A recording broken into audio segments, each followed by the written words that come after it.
Dans le village de Ogoduruna, 6 personnes ont perdu la vie. C'est la suite à une cause d'une probable intoxication alimentaire, car le drame est survenu après avoir consommé un repas familial. Parmi les victimes figurent une vieille dame, une mère au foyer et 4 enfants qui ont tous rendu l'âme.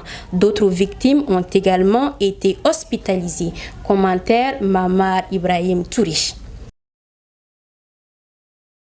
Selon des sources locales bien informées sur place, l'événement s'est déroulé dans la famille Sagara, composée de 8 personnes, dont le père, la mère, 5 enfants et petits-fils résidant à Ogoduruna.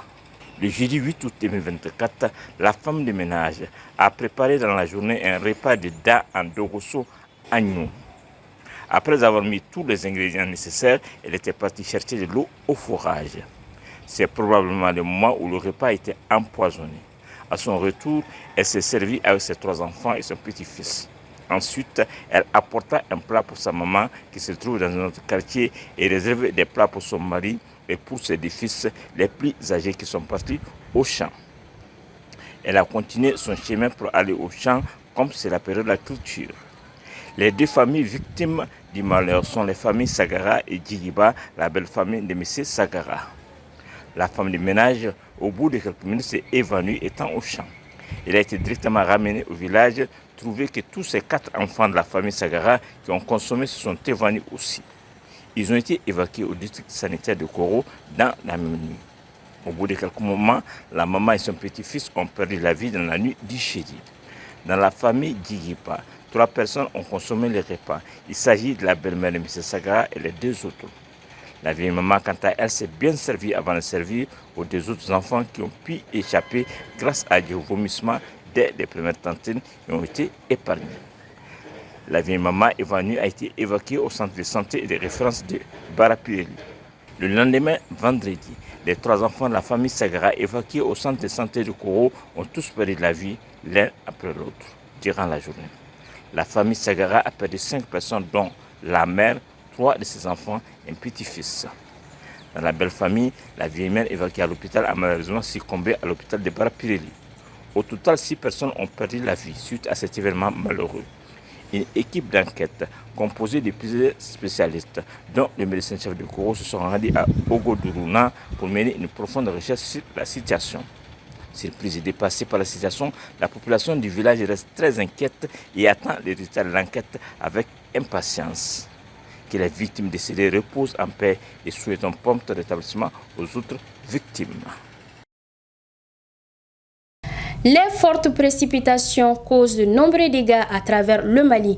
Pour cette saison pluvieuse, le Centre de coordination et de gestion des crises évalue un total de 22 553 personnes sinistrées et fait cas de 33 inondations dans 9 régions. Cette information a été communiquée ce vendredi 9 août 2024 par le comité interministériel chargé de la gestion des crises et catastrophes. Les plus récentes sont celles de Gao et de Tenenkou à Limaturi. Cette saison des pluies a enregistré de fortes précipitations entraînant des conséquences désastreuses. Le Centre de coordination de la gestion des crises et catastrophes a signalé 33 cas de zones inondées dans 9 régions du pays et dans le district de Bamako, notamment Gao, 2 cas à Labouti et Telemsi, Kouloukro 3 cas à Kouloukro ville, Dialakorobougou et Goni route de Banaba, Sikasso 2 cas au village de Loulouni, Ségou 4 cas à Bla et ses environs, Kidal 1 cas et Bamako 17 cas repartis dans 6 communes. Cette liste n'est pas exhaustive. Plusieurs familles ont été touchées par les conséquences de ces pluies diluviennes avec un total de 22 553 personnes sinistrées, dont 7 328 hommes, 6 229 femmes et 8 996 enfants. On déplore également des blessés et 8 pertes en vies humaines. En outre, des dégâts matériels ont été enregistrés, notamment des effondrements d'habitations, des pertes en vivres et du bétail emporté par les fortes pluies. Le comité déclare travailler en coordination avec la protection civile pour alléger les souffrances des populations. Il exhorte également les populations à plus de civisme en procédant au curage des caniveaux, en évitant de s'installer sur les voies des cours d'eau et en prenant toutes les précautions nécessaires pour préserver leur vie.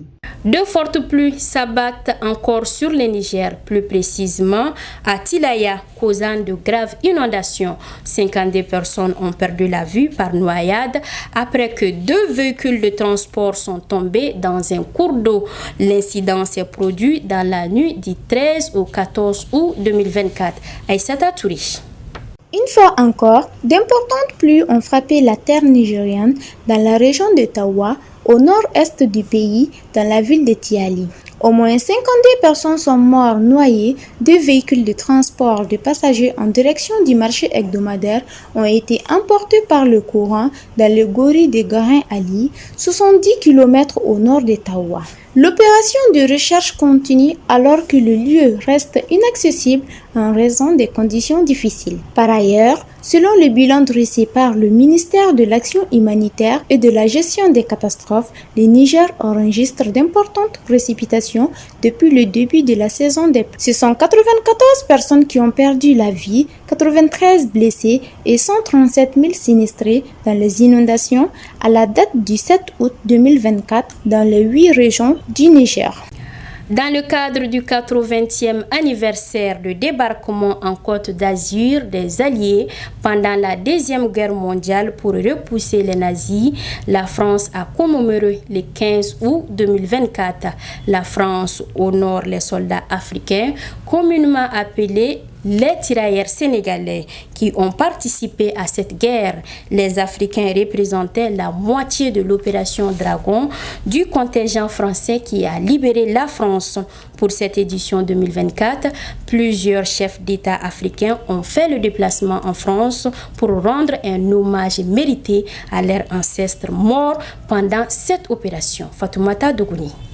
Parfois appelé les jours J oubliés, l'événement a été marqué par des cérémonies présidées par le président français Emmanuel Macron. Des avis de tempête ce jeudi autour de la côte méditerranée ont forcé l'annulation d'une partie maritime des événements.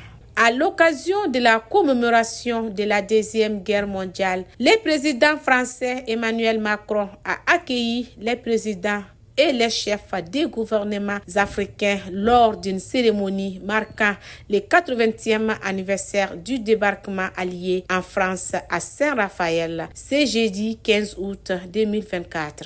La Seconde Guerre mondiale, qui a coûté la vie de plus de 50 millions de personnes, majoritairement des civils, a duré 6 ans. Elle a débuté le 1er septembre 1939, la date de l'agression allemande contre la Pologne, au 2 septembre 1945, marquant la fin. En somme, cette guerre est circonscrite à l'origine à l'Europe. Soudain, elle devient véritablement mondiale avec l'entrée dans la guerre en 1941 de l'URSS, du Japon et des États-Unis. Par ailleurs, il n'existe pas de bilan définitif des pertes alliées, mais le ministère français de la Défense affirme que 1300 soldats alliés sont morts au cours des 2 premiers jours de l'opération. Cependant, les Africains représentaient jusqu'à la moitié du contingent français, des soldats originaires de ce qui est aujourd'hui une vingtaine de pays indépendants. La Seconde Guerre mondiale fut la guerre la plus importante et la plus destructrice de l'histoire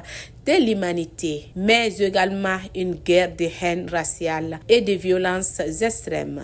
Voilà, c'est ce qui met un point final à ce journal que j'ai eu le plaisir de vous présenter. Merci de votre fidélité à Alafia Télévision et retrouvez juste après moi la version en soirée avec Ibrahim Touré.